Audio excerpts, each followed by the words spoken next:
Hey everyone, Ellen with Here to Help Mental Health, here to help make mental health honest, enjoyable, accessible, and resourceful. And today I'm actually talking about PTSD symptoms. So the reason why I wanted to do the video this way is because I thought it was important for you to actually see them. So and again, I'm not here to diagnose anyone. If there is help that you need, there's lots of different resources to reach out, including to reach out to my clinical practice if there's any questions about anything or if you're interested in being seen. So again, I've been talking about a series related to trauma, and today I wanted to talk more specifically about PTSD symptoms.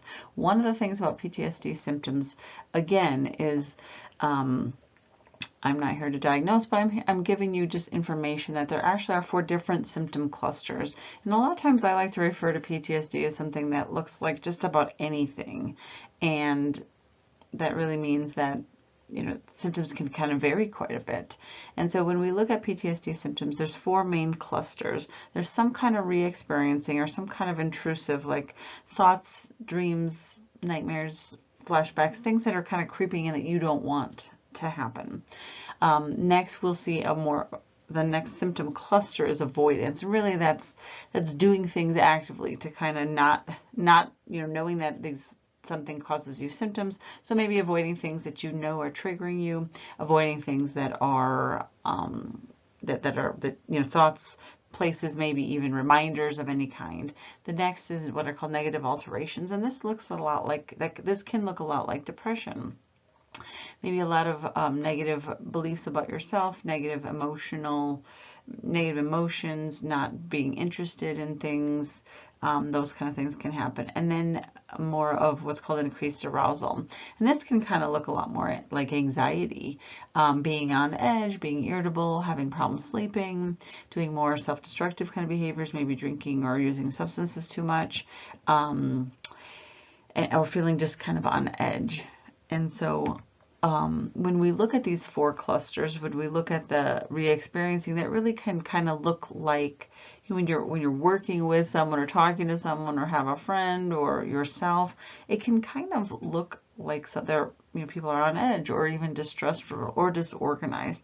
If you think about it, you're having flashes of memories, or you're having thoughts, you're having things that are bothering you, or not sleeping well because you're having things like nightmares. It can kind of look like that maybe if you can't really trust what's going on because you're having these experiences, maybe you can't trust other things that are going on either with other people. And avoidance can really look more quiet, more aloof, more very passive, like disengaged. And so maybe that might be in a relationship or at work or other places that you see either yourself or someone else being very disengaged. Again, those negative alterations can kind of look more like depression, depressed, withdrawn, very flat, like almost no emotion, all that kind of, those different types of things. And then that irritability or that increased arousal can really look more anxious, more fearful, kind of that on edge, but can also come off as maybe argumentative or very hostile or angry.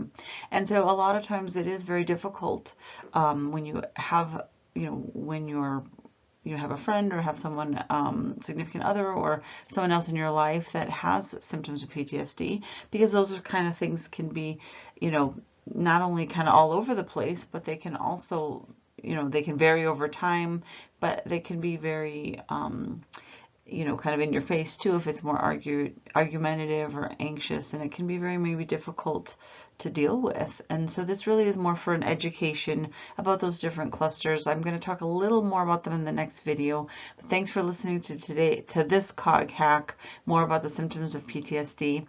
I look forward to seeing everyone online. If you are interested in professional help, you can reach out at here, which is HEAR-tohelp.com, or if you're looking more for education, would be at www.chocolatebrain.org, or you can find us at Here to Help Mental Health on Instagram, on Facebook, on Twitter X. And so please feel free to comment below if there's anything else you want to hear about, or if there's anything else that you would like to know information about this topic or a different topic, and then make sure to click that subscribe. Thanks.